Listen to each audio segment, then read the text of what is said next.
우리 한번 성경을 같이 한번 읽으면 좋겠습니다. 마태복음 14장 22절에서 33절 말씀입니다.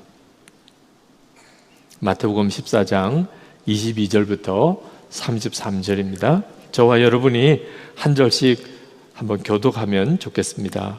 예수께서 즉시 제자들을 재촉하사 자기가 무리를 보내는 동안에 배를 타고 앞서 건너편으로 가게 하시고 무리를 보내신 후에 기도하러 따로 산에 올라가시니라. 저물매 거기 혼자 계시더니 배가 이미 육지에서 술이나 떠나서 바람이 거스름으로 물결로 말미암아 고난을 당하더라. 밤 사경에 예수께서 바다 위로 걸어서 제자들에게 오시니 제자들이 그가 바다 위로 걸어오심을 보고 놀라 유령이라 하며 무서워하여 소리 지르거늘 예수께서 즉시 이르시되 안심하라. 나니 두려워하지 말라. 베드로가 대답하여 이르되 주여 만일 주님이시거든 나를 명하사 물 위로 오라 하소서 하니 오라 하시니 베드로가 배에서 내려 물 위로 걸어서 예수께로 가되 바람을 보고 무서워 빠져가는지라 소리질러 이르되 주여 나를 구원하소서 하니 예수께서 즉시 손을 내밀어 그를 붙잡으시며 이르시되 믿음이 작은 자여 왜 의심하였느냐 하시고 배에 함께 오름에 바람이 그치는지라. 배에 있는 사람들이 예수께 절하며 이르되 진실로 하나님의 아들이로소이다 하더라. 아멘. 저는 오늘 베드로가 물 위를 걸었던 이 본문을 가지고 여러분에게 말씀을 전하려고 하는데, 단순히 베드로만 물 위를 걸었던 것이 아니라는 사실을 깨닫게 됐기 때문입니다. 우리가 예수님을 믿고 산다는 것은 우리 모두가 다 사실은 물 위를 걷는 것과 같은 삶을 사는 것입니다. 제가 설교에 깊은 열등감과 좌절감에서 내가 건짐을 받았던 말씀, 하나님이 약한 자를 들어 강한 자를 부끄럽게 하려 하신다, 그 말씀을 붙잡았을 때 저는 진짜 베드로처럼 물 위를 걷는 것 같은 심정이었어요. 정말 그렇습니다. 우리가 예수님을 진짜 믿고 살게 될 때 우리 모두는 다 사실은 물 위를 걷는 것 같은 삶을 살게 됩니다. 이 사실을 오늘 여러분들과 함께 나누고 싶습니다. 베드로가 풍랑이는 바다에 깜깜한 밤중에 물 위를 걸었던 것처럼 실제로 우리들의 삶도 풍랑이는 바다 그 상황과 항상 똑같습니다. 예기치 않았던 문제들이 개인적으로나 가정으로나 교회적으로나 또는 국가나 사회, 전 세계에 도처에서 일어납니다. 그게 우리들의 삶의 현실입니다. 예수님께서 괜히 제자들에게 풍랑이는 바다 위를 그 제자들끼리만 배를 타고 가게 하신 게 아니었어요. 그게 앞으로 그 사도들이 겪어야 될 초대교회의 현실이었고, 그리고 주님 오실 때까지 예수 믿는 우리들이 살아가야 될 현실이기 때문입니다. 예수님께서 그 물 위를 걸어 제자들에게 오시면서 그들은 말할 수 없는 놀라운 평안을 얻었습니다. 예수님이 처음에 그 제자들의 눈에는 귀신처럼 보였어요. 유령인 줄 알았습니다. 사실 깜깜한 밤중에 누군가가 물 위를 걸어오는 모습을 보는 그 느낌이 어떻겠습니까? 그렇지 않아도 죽을 것 같은데 그들은 정말 어떻게 해야 될지 모를 정도로 정말 총체적인 어려움 속에 빠져 있었을 때 주님이 안심하라, 내니 두려워하지 마라, 그렇게 말씀하셨는데, 이 경험은 예수를 믿은 우리 모두가 사실은 다 누리고 있는 경험입니다. 예수님은 우리 안에 계시기 때문에 우리가 어떤 어려운 상황에 빠져 있어도 동일하게 그 제자들과 똑같은 경험을 우리는 사실 하게 됩니다. 여러분들도 믿음의 차이가 있기 때문에 아마 다양하게 경험하시겠지만, 진짜 예수를 믿은 사람이라면 예수님 때문에 죽을 것 같은 두려움 속에서도 위로받고 그리고 마음의 평안을 누린 경험을 다 어떤 형태로든지 하셨을 거예요. 만약에 그렇지 않다면 여러분은 예수님을 영접하지 않은 사람입니다. 예수님이 여러분 안에 계시다는 것을 진짜 믿게 되면 그러면 세상이 두렵지 않게 됩니다. 어떤 풍랑도 두렵지 않게 됩니다. 아무리 세상에 문제가 많아도 예수님보다도 더 큰 문제가 있겠습니까? 안타까운 것은 예수님을 마음에 영접했는데도 실제로 예수님이 함께 계신 것을 믿지 못하는 것이 많은 성도들의 현실이라는 것입니다. 그래서 두려워하지 않아도 되는데 두려워하는 거예요. 여러분들이 만약에 예수를 믿고 오래 교회를 다녔지만 재정적으로 어렵고 건강에 문제가 생기고 또 여러분 사회적으로 비즈니스에 문제가 생기고 그런 문제들이 일어날 때 염려와 두려움에 여러분이 사로잡힌다면 이유는 하나예요. 어려운 문제 때문이 아닙니다. 사람 때문도 아니에요. 예수님이 여러분과 함께 계신 것을 실제로 믿지 않고 있기 때문입니다. 많은 분들이 예수님이 자기 마음에 안에 계시다고 고백은 해요. 저는 예수님이 내 안에 계십니다. 그걸 믿습니다. 그런 말을 해요. 근데 사실 그 말은 실제로 예수님이 자기 마음에 계신 것을 안 믿는다는 말과 똑같아요. 자, 여러분 집에 자녀들이 있습니까? 이렇게 물으면 여러분은 어떻게 대답하시겠어요? 저는 저희 집에 자녀들이 있다고 믿습니다. 뭘 믿기는 뭘 믿어요. 자녀가 있으면 있다, 없으면 없다지. 뭘 있다고 믿어요. 여러분 집에 부모님이 계십니까? 저희는 저희 집에 부모님이 계시다고 믿습니다.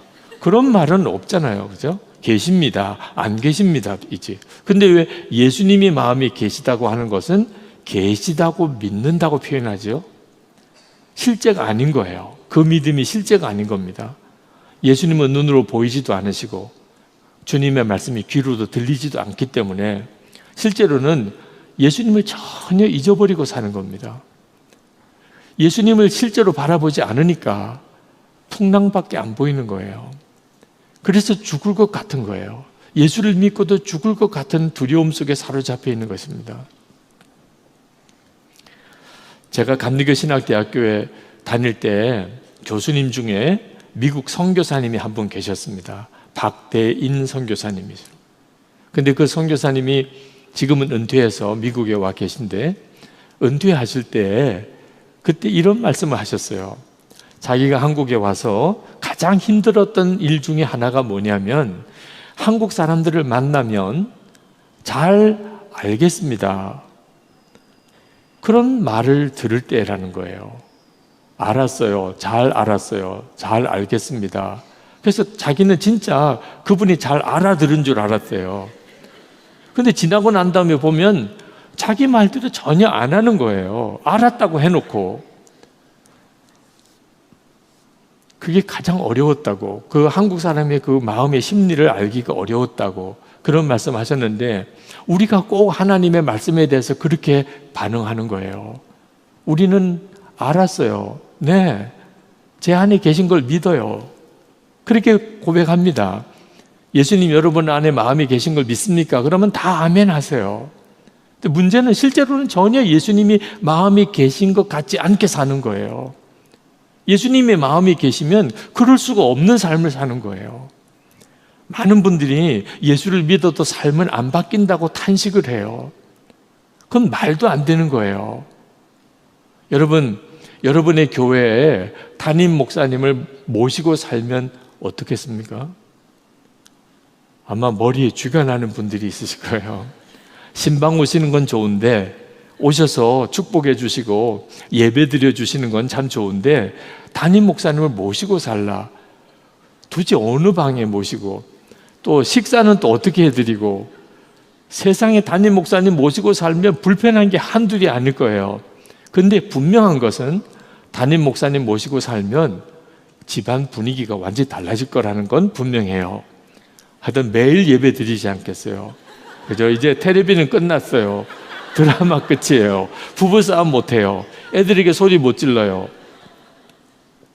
담임 목사님은 우리 집에 와서 사셔도 우리의 생활이 다 바뀌지 않겠어요? 그렇다면 예수님이 정말 내 마음에 계시다는 것을 진짜 믿는다면, 여러분 이게 사실이라면, 예수 그리스도께서 정말 내 안에 계시다면 어떻게 삶이 안 바뀔 수 있겠어요? 어떻게 예수를 믿으면서도 여전히 거짓말하고 여전히 음란한 짓을 하고 그렇게 살 수 있어요? 예수님을 마음에 모시고 어떻게 부부싸움이 돼요? 예수님을 마음에 모시고 있는데도 어떻게 교인들끼리 싸워요? 우리는 예수님이 내 안에 계시다는 놀라운 말씀을 듣습니다. 그렇지만 실제로는 안 믿는 거예요. 눈에 보이지도 말씀이 들리지도 않으니까. 여러분, 진짜 우리가 정말 붙잡을 것은 하나님이 우리에게 특별한 은혜를 더 주시는 게 아니에요. 우리는 매번 이런 집회가 있을 때마다 은혜를 사모합니다. 정말 사모함으로 와요. 우리에게는 은혜가 필요하다고 느끼기 때문입니다. 그런데 여러분은 무슨 은혜를 더 받으려고 하시는 거예요? 하나님은 우리를 사랑하셔서 당신의 독생자를 주셨어요. 예수님은 우리를 위하여 십자가에서 우리 죄를 다 지시고 죽으시고, 그리고 성령께서는 지금 우리 마음 안에 오셨어요. 무슨 은혜를 더 받을 게 있나요? 그런데도 여전히 우리는 은혜를 사모해요. 은혜를 받고 싶어 해요. 목사님, 이번에 은혜 못 받으면 나 큰일 나요. 이런 마음으로도 오세요. 실제로 우리에게 필요한 은혜는 지금 우리가 받고 있는 은혜에 눈이 뜨이는 것뿐이에요. 가장 중요한 것은 주 예수 그리스도께서 지금 내 안에 오셨다는 거예요. 이 사실을 여러분이 진짜 알게 되는 순간에 여러분은 베드로처럼 물 위를 걷는 것이 내 삶이구나, 이런 고백을 하게 됩니다. 제가 2009년에 건강 때문에 한 달 동안 안식월을 제주도에서 가졌습니다.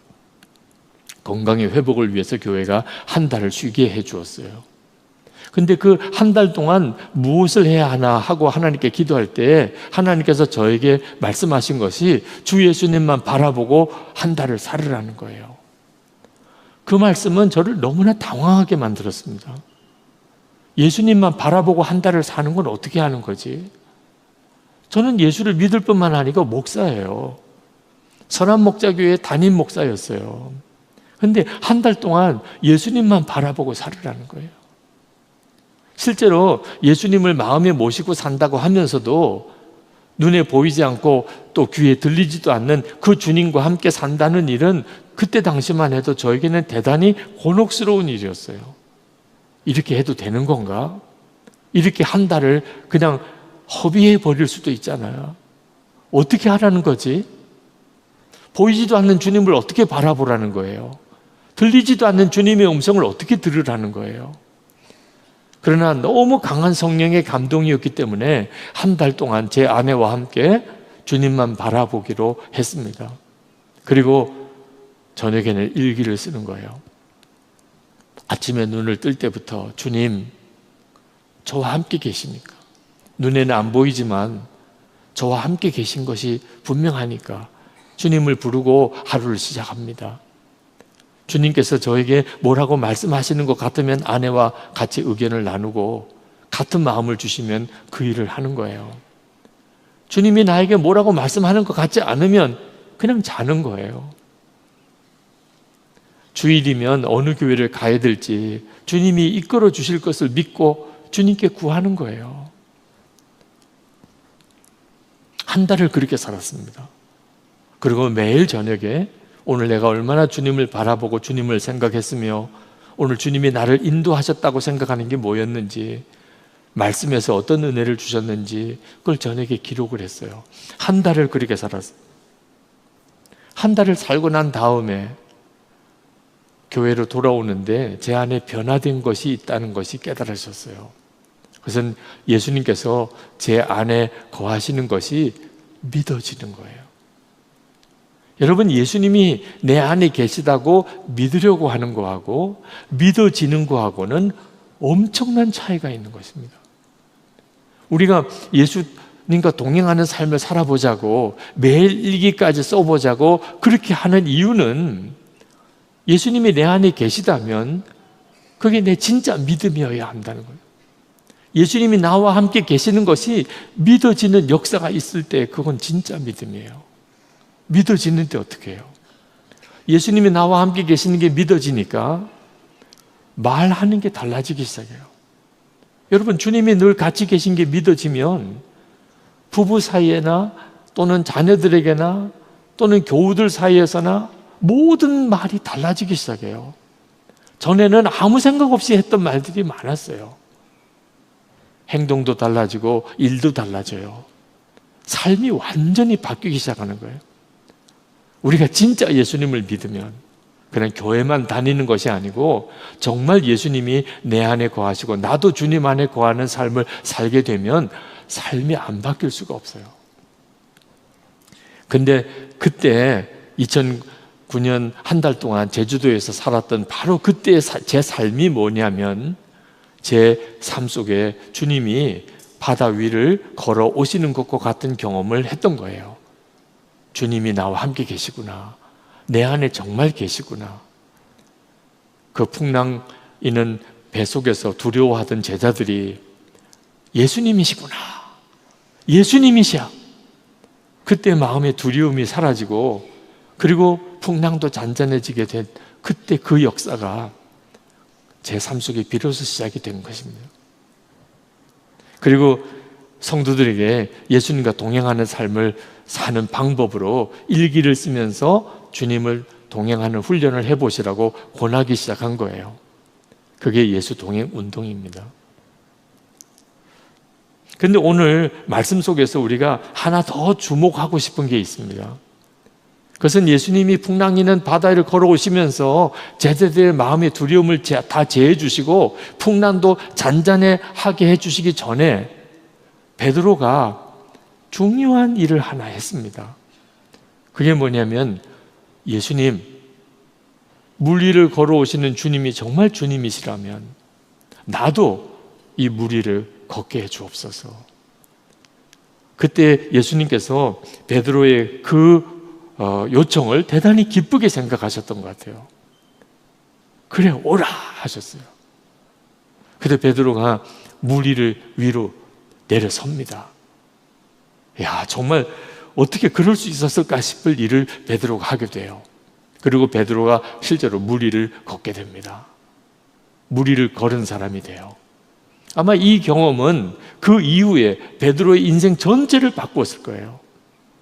그가 초대교회의 사도로서 얼마나 많은 어려움을 겪었을까요?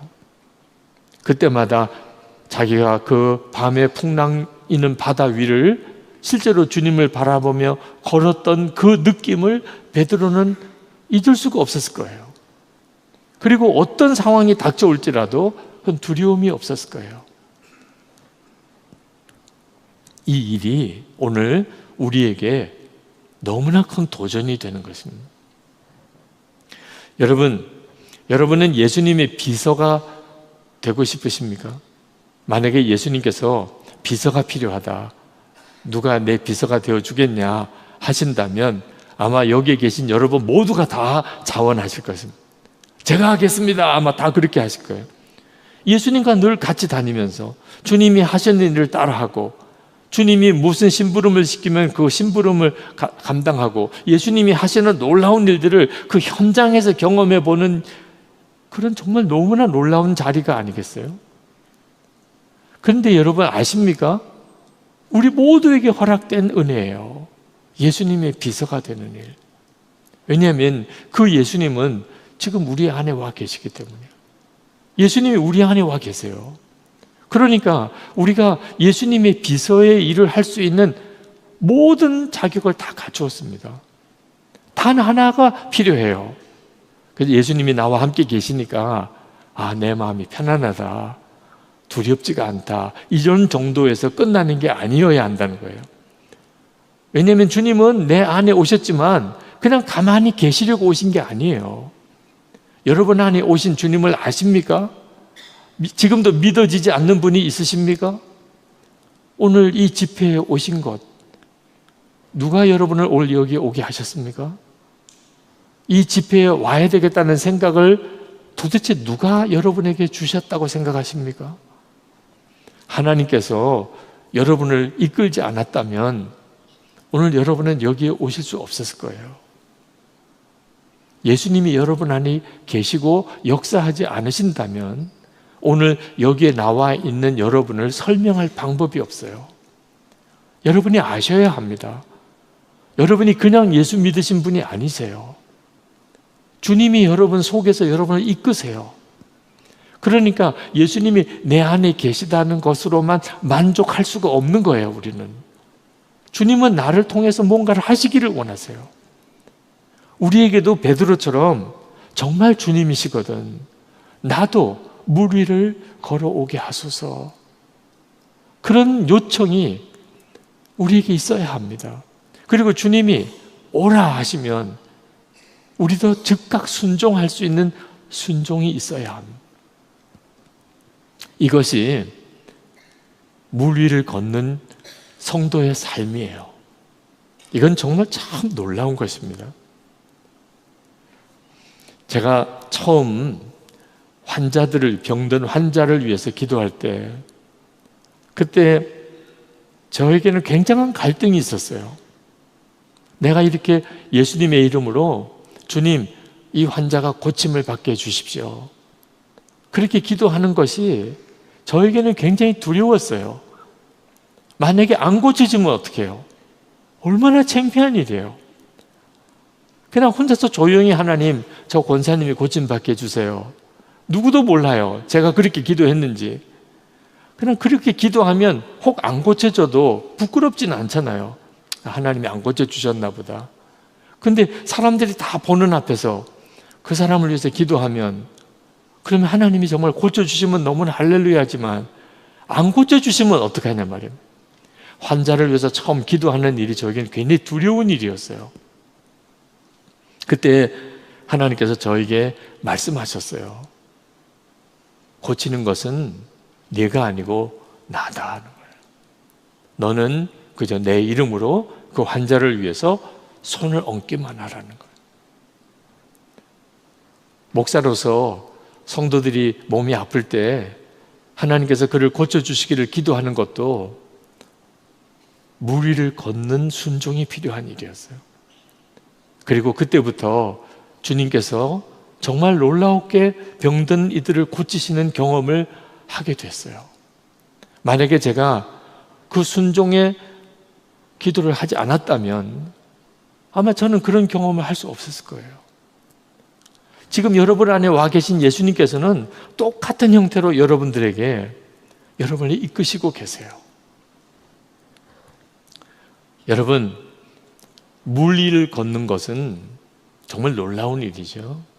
그렇지만 실제로 물 위를 걷는 것은 별것 아닌 거예요.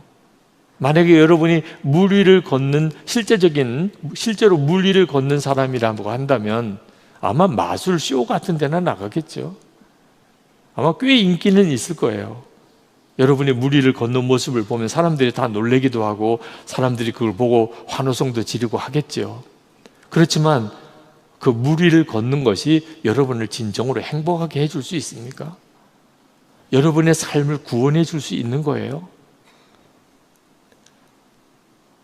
베드로가 물 위를 걸은 것은 하나님께서 신기하고 놀라운 일을 그에게 경험시켜 주려고 한 일이 아니었어요. 예수를 믿는 우리에게 물 위를 걷는 것 같이 놀라운 삶이 우리에게 일어난 것을 우리에게 깨우쳐 주려고 하시는 것입니다. 마치 가나 온인 잔치집에서 물을 포도주로 만드셨잖아요. 이것이 구원받은 자의 삶을 가르치는 예표와도 같은 사건입니다. 우리가 예수를 믿으면 우리의 삶은 물이 변하여 포도주가 되는 것 같은 삶의 변화가 일어난다는 것입니다. 똑같이 우리가 진짜 예수님이 우리와 함께 계시고 우리가 그 주님께 순종의 삶을 살기 시작하면 우리는 물 위를 걷는 것과 같은 삶을 산다는 거예요. 그러면 실제로 물 위를 걷는 것보다 더 놀라운 일이 뭐죠? 예수님이 정말 마음에 계신 것이 믿어지고 그리고 그 주님을 따라서 주님과 동행하고 사는 삶이에요. 여러분 한번 생각해 보세요.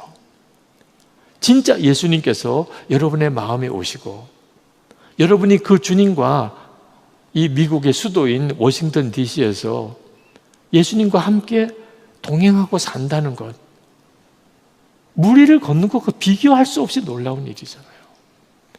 이 엄청난 은혜는 오늘 우리가 간절히 기도해서 얻게 되는 게 아닙니다.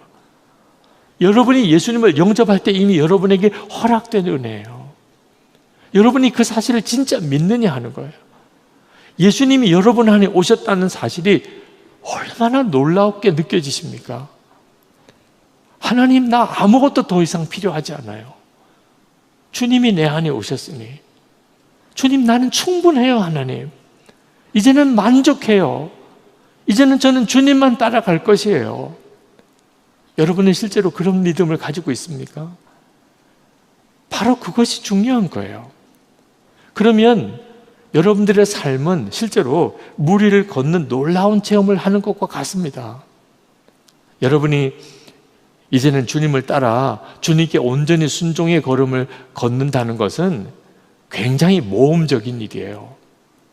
베드로가 무리를 걷기 시작했을 때 베드로는 사실 자기의 모든 자기가 의지하던 판단과 자기의 모든 생각과 자기의 모든 계획을 다 십자가에 못 박아야 되는 사건이었을 겁니다. 실제로 무리를 어떻게 내려서요.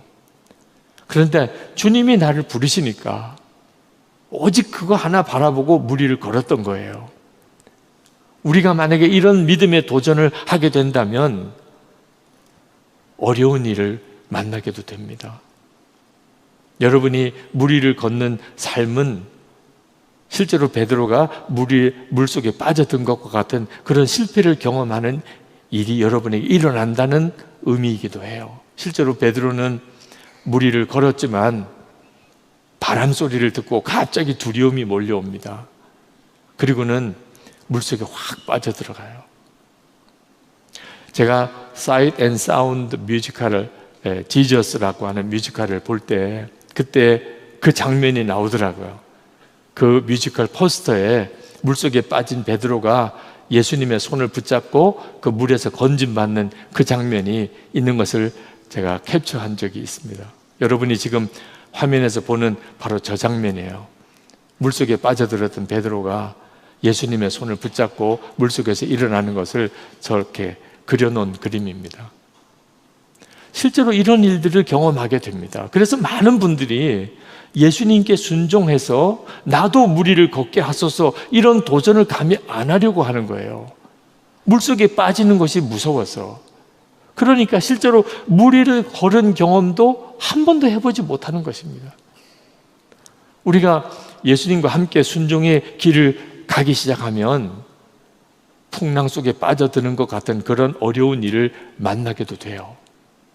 실제로 그런 일들이 일어납니다. 저도 그런 일들을 계속 겪었어요. 그렇지만 그게 무서워서 예수님과 함께 무리를 걷는 이 엄청나고 놀라운 경험을 포기한다는 것은 진짜 바보 같은 일이에요. 물속에 빠져드는 것이 만약에 물방울 하나라고 한다면 예수님과 함께 무리를 걸은 경험은 저 대서양 바다처럼 엄청난 것입니다. 이건 비교가 안 되는 거예요. 오늘 제가 여러분에게 이 말씀을 정말 드리고 싶은 것이 바로 여기에 있는 거예요. 여러분, 왜 베드로가 물속에 빠져들었을까요? 물 위로 걷는 일을 시도했기 때문입니까? 많은 분들이 그렇게 생각하는 거예요. 베드로가 배에서 내려서 물 위로 걸었기 때문에 그가 물속에 빠졌을 거라고 생각하는 거예요. 그래서 감히 주님이 오라고 하시는데도 물 위로 내려서지 못하는 거 있습니다. 그렇지 않아요. 베드로가 물속에 빠진 이유는 그가 주님을 바라보지 않고 바람 소리에 놀래서 물결을, 파도를 바라봤기 때문입니다. 그게 베드로가 물속에 빠져든 이유예요. 우리가 살아가는 동안에 우리가 주님을 바라보지 못하면 누구나 다 베드로처럼 깊은 물속에 빠지는 것 같은 그런 시험도, 어려움도, 위기도, 그런 굉장히 어려운 낙심도 다 경험하게 됩니다. 우리가 주님을 바라보면서 살아야 되는 이유가 여기에 있는 거예요.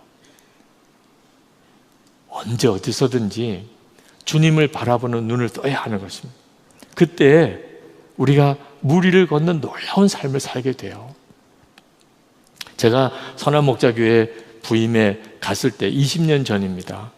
제가 선한목자교회에서 20년 목회를 하고 이제 은퇴를 했는데, 그때는 교회 상황이 굉장히 어려웠어요. 뭐라고 제가 여러분에게 자세히 설명을 드리기도 민망할 정도로 그렇게 어려웠어요. 빚은 너무 많고 예배당 공사는 하다가 중단이 되어버렸고 교인들은 다 떠나가고 목사님은 1년 전에 강제적으로 사임을 하시고,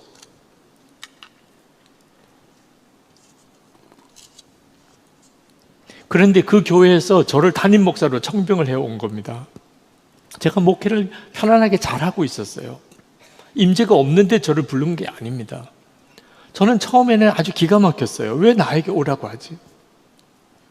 아니, 그 교회가 뭔가 좋은 게 있으면 그런 까닭에서라도 오세요 이렇게 하겠지만 너무 어려운데 말. 저를 찾아오신 장로님 열 몇 분이 계속 울기만 하시는 거예요. 저는 처음에는 제가 못 갑니다 그런 말씀을 드리려고 만났어요. 장로님들 너무 우시니까 제가 기도해 보겠습니다.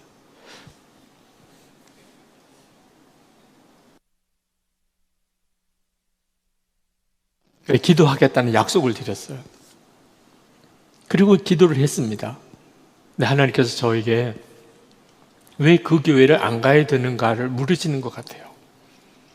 어려웠어요. 교회 빚도 많고 예배당 공사도 지금 끝나지 않았고 교인들은 다 떠나가고, 전임 목사님은 무슨 문제가 있는지 교인들이 목사님을 내쫓았고 1년 동안 담임 목사 없이 지냈던 교회고, 이 교회 가면은 제가 겪어야 될 어려움이 너무 크잖아요. 그때 하나님이 저에게 어려워서 안 간다는 것이냐, 그건 저를 너무 당황스럽게 만들었어요. 저는 하나님께 기도를 드렸던 적이 있습니다. 돌짝밭 사명을 외면하지 않겠습니다. 목사에게도 좋은 교회 가고 싶은 욕구가 있어요. 옥토밭 사명을 감당하고 싶은 그런 유혹이 있습니다. 돌짝밭은 누가 가고 싶어요? 그랬어요. 그런데 하나님께서 순교하신 저의 할아버지에 대해서 저에게 깨닫게 하시고, 돌짝밭 사명이 그게 진짜 귀한 사명이구나. 그래서 하나님께 돌짝밭 사명을 외면하지 않겠다고 드렸던 기도가 있어요. 그런데 그날 어려워서 안 가겠다는 거냐? 그건 정말 대답을 할 수가 없겠더라. 좋은 임지가 있는 교회에서는 청빙이 왔을 때 제가 안 가겠다고 그랬어요. 제가 교인들에게 가르치고 전했던 말씀과 이건 맞지 않는 행동이라고 생각했기 때문에. 근데 여기는 너무 어려워서 와달라는 거예요. 그래서 그 교회를 부임해 가게 된 겁니다. 어려우니까 가겠습니다. 제 아내와 두 딸과 이 문제로 의논하고 기도하고, 어려운 길이긴 하지만 잘못된 길은 아니라고 판단했기 때문에 그 교회를 부임해 갔어요. 그런데 교회를 가보니까 제가 생각했던 것보다 더 어려워요. 도무지 내가 해결할 수 있는 문제가 아니에요. 어떻게 해야 될지 모르겠더라고요. 이미 교회는 부임해 왔고, 그때 저희 신학교 동기 목사님들이 제가 그 교회를 부임해 갔다고 오셨어요. 그래서 그 목사님들을 모시고 교회 아직도 공사가 끝나지 않은 공사 현장에 같이 갔습니다. 깜깜한 굴과 같은 그런 지하 본당에 들어가서 그 친구 목사님들이 너무 어이가 없으니까 말을 못 하시더라고요. 마치 욥의 친구들과 같은 느낌이 들었어요. 그래서 기도해달라고 부탁했습니다. 목사님들 기도해 주세요. 그래서 저를 둘러싸고 간절한 마음으로 합심해서 기도를 하시고, 그리고 친구 목사님 한 분에게 대표 기도를 해달라고 하셨어요. 그때 그 목사님이 그렇게 기도하셨어요. 하나님, 사람으로는 불가능한 일이기에 감사합니다. 그 구절이 지금도 제 귀에 생생해요. 사람으로는 불가능한 일이기에 감사합니다. 사람으로는 불가능한 일이기 때문에 하나님이 역사하셨는지를 너무나 분명히 알 수 있는 현장이라는 뜻이죠. 제가 그때 사람으로는 도무지 불가능한 일을 감당해야 하는 일이 감사할 제목이 될 수 있다는 사실을 깨달았어요. 주님만 바라볼 수 있다면. 주님은 이 모든 문제보다 더 크신 분이잖아요. 그때 그 목사님의 기도가 저를 그 수렁에서 물속에 빠져드는 저를 건져내는 그런 주님의 손이었어요. 그때 제가 그 말씀을 아멘으로 붙잡았습니다. 하나님, 이건 감사 제목이군요. 도무지 내가 감당할 수 없는 일이 이게 감사 제목이군요. 하나님, 제가 주님을 믿고 가겠습니다. 정말 우리의 성도의 삶은 무리를 걷는 삶이에요. 그리고 하나님이 정말 기적과 같이 예배당 공사도 마무리 지어주시고, 그리고 빚도 다 갚아지게 하셨습니다. 그리고 지금의 선한 목자 교회가 된 거예요. 근데 하나님께서 저에게 또 한 번 무리를 걷는 도전을 하셨습니다. 그게 예수동의 일기를 쓰게 하는 거였습니다. 예수님과 실제로 친밀하게 동행하는 삶을 성도들에게 일기를 쓰면서 훈련시키는 일을 시작을 했습니다. 그때가 2011년부터예요. 근데 저는 그때만 해도 성도들이 대단히 기뻐할 줄로 알았어요. 예수님과 동행하는 일이 그렇게 하면 될 수 있나요? 성도들이 그 말을 듣고 너무 기뻐하면서 너도 나도 다 일기를 쓸 줄 알았어요. 그런데 여러분, 일기를 쓰면서 주님과 동행해 보세요. 제가 얼마나 놀라운 경험을 했는지 모릅니다. 그랬는데 얼마나 반응이 싸늘한지. 굳건한 반석같이 움직이는 사람이 없었어요. 어떻게 일기를 쓰라는 거야? 아니 도대체 왜 이렇게 우리를 귀찮게 하는 거야? 그런 반응이었어요. 그때 내가 큰 실수를 했구나, 그런 느낌이 확 들더라고요. 여러 목사님들에게 그 이야기를 했더니 반응은 더 싸늘했어요. 목사님들은 도대체 어이가 없어 하셨어요. 아니 무슨 일기까지 쓰라고 하는 거야. 우리 부목사님들조차도 그랬어요. 교회를 떠날까 이런 생각을 하는 것 같아요. 제 얼굴 표정 속에.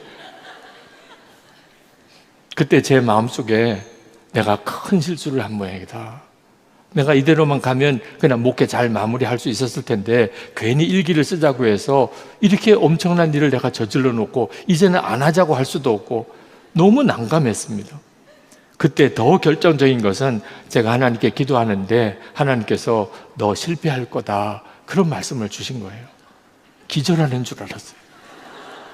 아니 하나님이 응원하고 격려해 주셔도 이게 할까 말까 이런 상황인데 실패할 거라는 거예요.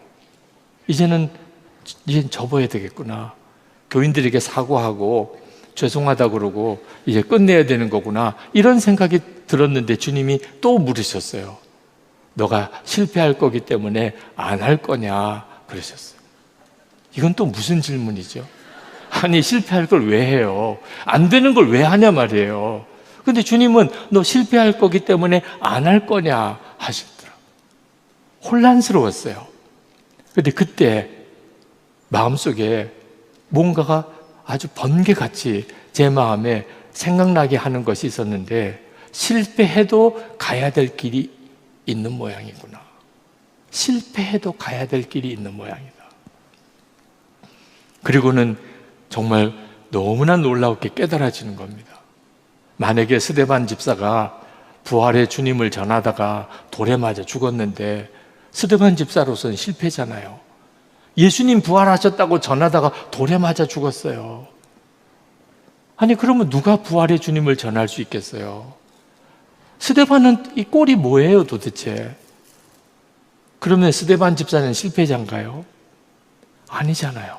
스데반 집사의 순교로 인하여 그 다음에 복음은 엄청나게 놀랍게 전 세계로 퍼져나가게 되고, 사도 바울이라는 위대한 사도가 뒤이어 사도 스데반 집사의 뒤를 이어 복음을 전하게 됩니다.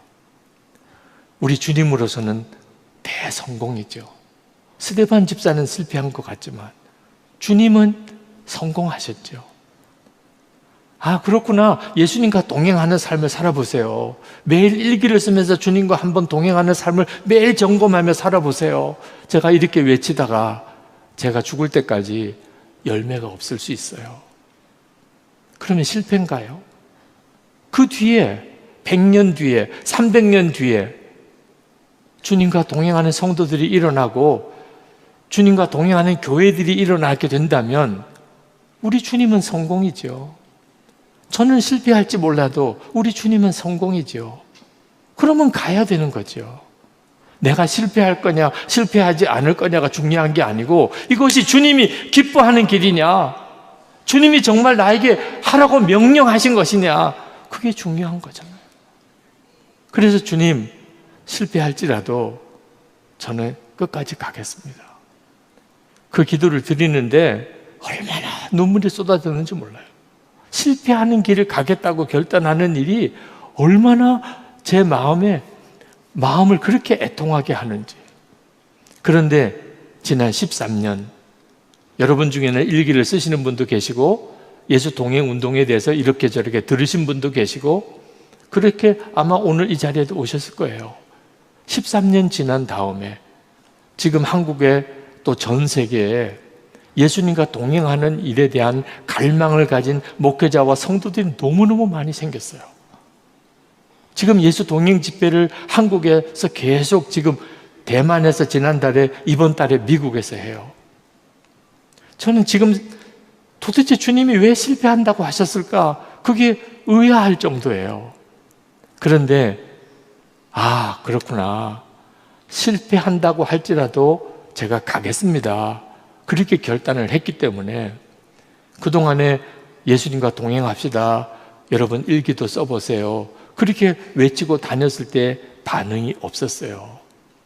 첫 해, 둘째 해, 셋째 해, 넷째 해, 다섯째 해, 여섯째 해, 일곱째 해 아무리 가서 외치고 다녀도 실제로 반응한 사람이 너무 적었어요. 지금도 여러분 중에 일기 쓰는 게 너무 힘들어서 생각만 해도 너무 골치 아파서 아, 나는 오늘 잘못 왔나 봐 이런 분들도 있으실 거예요.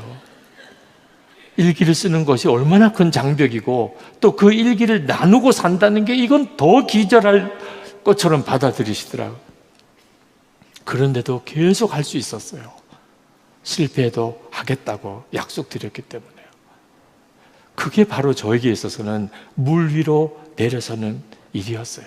베드로가 주님이 오라고 하시니까 물 위로 내려선 것처럼 제가 목회 잘 하다가 예배당 건축까지 잘 마치고 교인들도 많이 모이게 됐는데 아유 마지막에 예수 동행 일기 쓰라고 하다가 이게 꼴이 말이 아닌 그런 실패자, 제 목회가 실패로 끝날 수도 있는 그 길을 주님은 기뻐하실 거라고 믿고 그리고 그 길을 계속 갈 수 있었어요.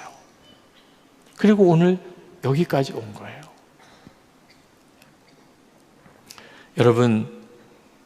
여러분들에게도 똑같아요. 여러분 안에 예수님이 오신 그 예수님은 여러분의 종이 아니고 여러분의 왕이세요. 여러분이 급할 때 어려울 때 뭘 도와주세요, 해결해 주세요 그런 대상이신 분이 아니세요. 여러분 안에 오신 예수님은 만왕의 왕이세요. 그러므로 여러분에게 주님은 명령하세요. 물 위를 걸어오라고 그렇게 도전하세요.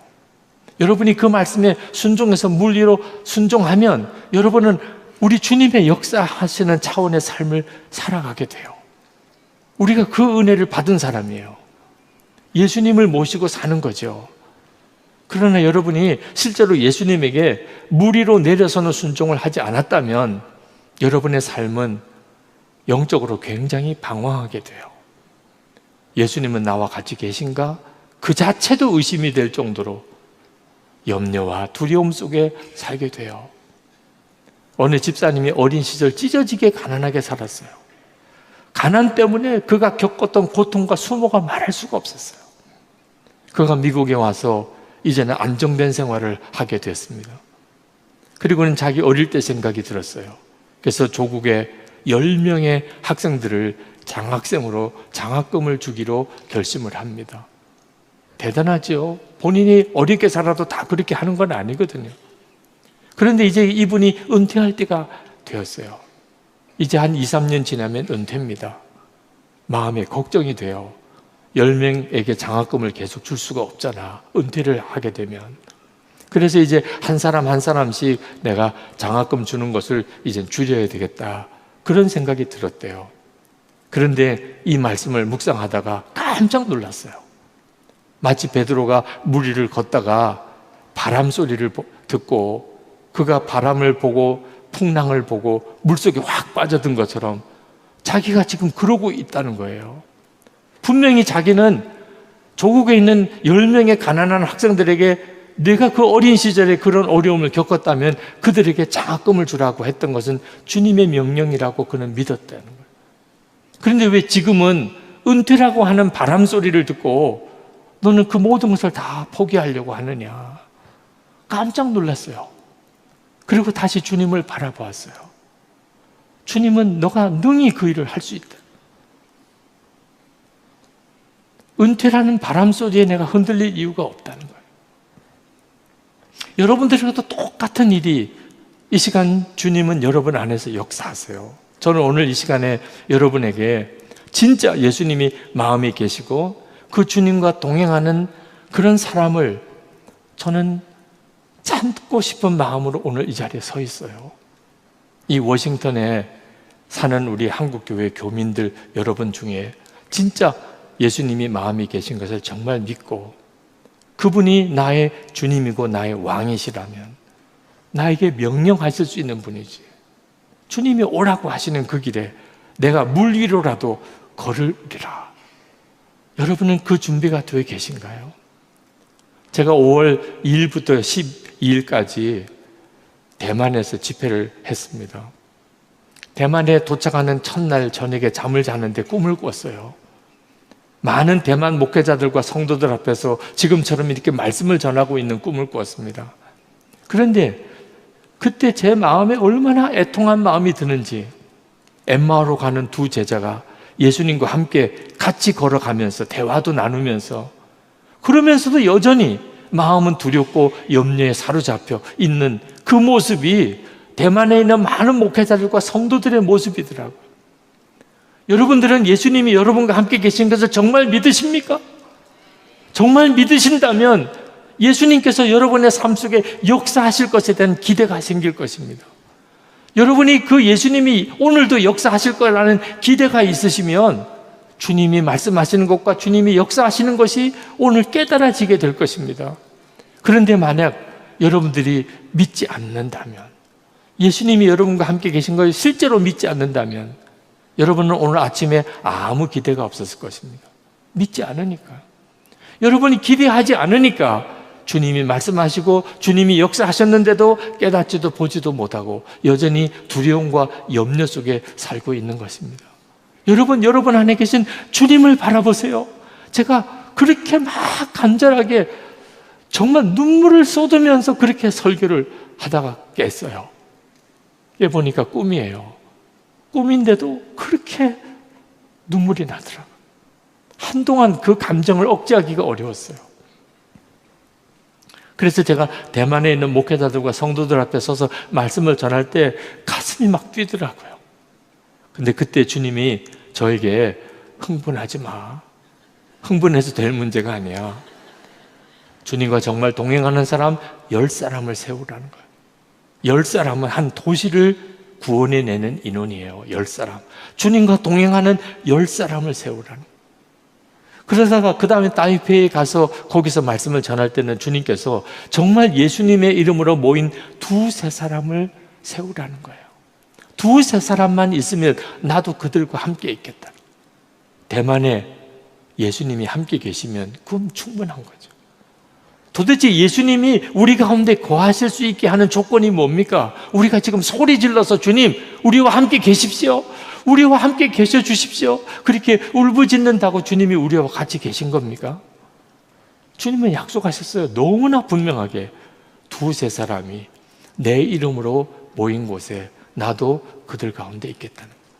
예수님과 정말 함께 하셔서 주님이 오라고 하시니까 오늘 오신 분, 솔직히 한번 여러분 스스로에게 물어보세요. 예수님이 오늘 여기에 가라고 했기 때문에 오신 분, 두세 사람만 있으면 이 워싱턴에 주님이 함께 하세요. 주님이 함께 하시면 된 거죠. 그 두세 사람을 세우라는 거예요. 대만 집회가 다 끝나고 어느 대만 젊은 남자 전도사님이 저에게 쪽지를 가지고 왔어요. 말이 언어가 안 통하니까 그 쪽지를 읽어보니까 영어로 그렇게 썼습니다. 목사님, 그렇게 주님이 주님의 이름으로 모인 두세 사람을 찾으라고 하셨다는데 찾으셨나요? 그게 쪽지의 질문이에요. 그 두세 사람을 찾으셨나요? 그 전도사님이 그걸 저에게 보여주시는 그 눈빛을 제가 잊을 수가 없어요. 그 전도사님의 마음은 어떤 마음이었는가? 다 찾으셨으면 어떡하지? 두세 사람 다 찾았으면 어떡해? 그러면서 그분이 그 뒤에다가 썼어요. 만약에 진짜 예수님의 종이 될 사람이 필요하다면 저를 기억해 주세요.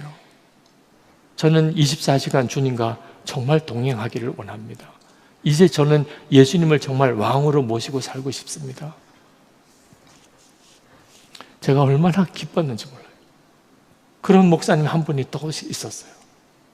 하나님께서 정말 대만 집회에 대성공을 이루셨다는 생각이 들어요. 여러분, 만약에 워싱턴은 사실 미국의 수도이지만 전 세계의 수도이기도 하잖아요.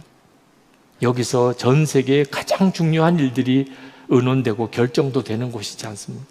우리 조국 대한민국과 관련된 일들도 여기서 얼마나 중요한 일들을 결정하게 됩니까? 그곳에 여러분이 사시잖아요. 제가 워싱턴에 도착한 그날 새벽에, 다음날 새벽에 기도하는데 사도 바울이 그때 당시에 전 세계 수도였던 로마에 들어갈 때 사도 바울은 감옥에 있었습니다. 저는 호텔에 있더라고요. 사도 바울이 그 로마에 들어갈 때 그 로마에도 기독교인이 있기는 했지만 너무나 그들은 힘이 없었어요. 근데 오늘 지금 저는 이렇게 많은 성도들이 모인 자리에서 말씀을 전합니다. 그게 그렇게 애통하더라고요. 사도 바울이 로마에 들어갔을 때 그분은 감옥에 있었고, 사실 그때 그리스도인들은 사실 아무런 힘이 없었는데, 저는 지금 이렇게 좋은 호텔에 있고 그리고 이렇게 많은 성도들 앞에 말씀을 전하는 것 자체가 왜 그렇게 저를 애통하게 하는지. 여러분, 오늘 여기에 모이신 여러분들만이라도 여러분이 이 세상에 태어난 것이 예수 그리스도를 알고 예수 그리스도를 사랑하고 예수 그리스도와 동행하기 위하여 태어난 사람인 것처럼 그렇게 주님을 갈망하고 주님을 정말 뜨겁게 사랑하고 주님과 동행하는 사람을 만나는 것 때문에 그렇게 기뻐하고 주님을 알지 못하는 사람들 때문에 그렇게 마음이 애통해하고 정말 주님 한 분이면 충분한 믿음을 여러분이 가질 수 있다면, 그런 사람이라면, 그러면 주님은 여러분을 통하여 여러분의 교회에 얼마나 놀라운 일을 행하실 거예요. 무리를 걷는 사람을 보는 거예요. 여러분 주위에 있는 사람들이. 그리고 이 워싱턴에 있는 교민교회, 한국 교민교회가 얼마나 놀라우게 하나님의 성령에 사로잡힌 바 될까요? 여기 계신 여러분들만이라도 그렇게 주님과 동행한다면, 그리고 그것은 우리 조국 교회에 영적인 엄청난 영향을 끼치게 될 거예요. 도대체 미국에 있는 그 워싱턴에 있는 우리 교민교회 안에 주님과 동행하는 성도와 교회들이 일어서더라. 에즈베리 대학교의 부흥의 소식만 가지고도 지금 한국에 있는 청소년 청년들 집회 안에 엄청난 역사들이 일어나고 있어요. 그냥 소문 하나만 가지고 그 미국 땅에 있는 그 대학 채플에서 그런 하나님의 부흥이 일어났대더라.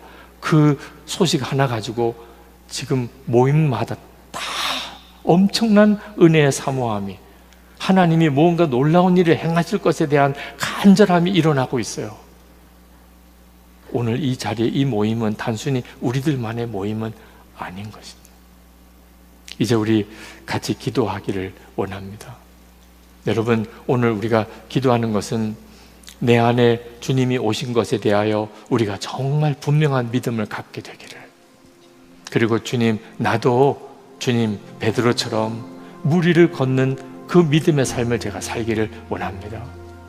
그냥 예수님이 내 안에 계신 것을 교리적으로 아는 것에서 그치지 않고 주님이시라면 나도 물 위를 걷게 해 주옵소서. 내가 겪고 있는 많은 문제들, 주님이 나에게 도전하신 것 중에 도무지 감당할 수 없을 거라고 생각했던 것들, 주님을 바라보면서 내가 능히 감당하는 그런 삶을 살게 되기를 원합니다.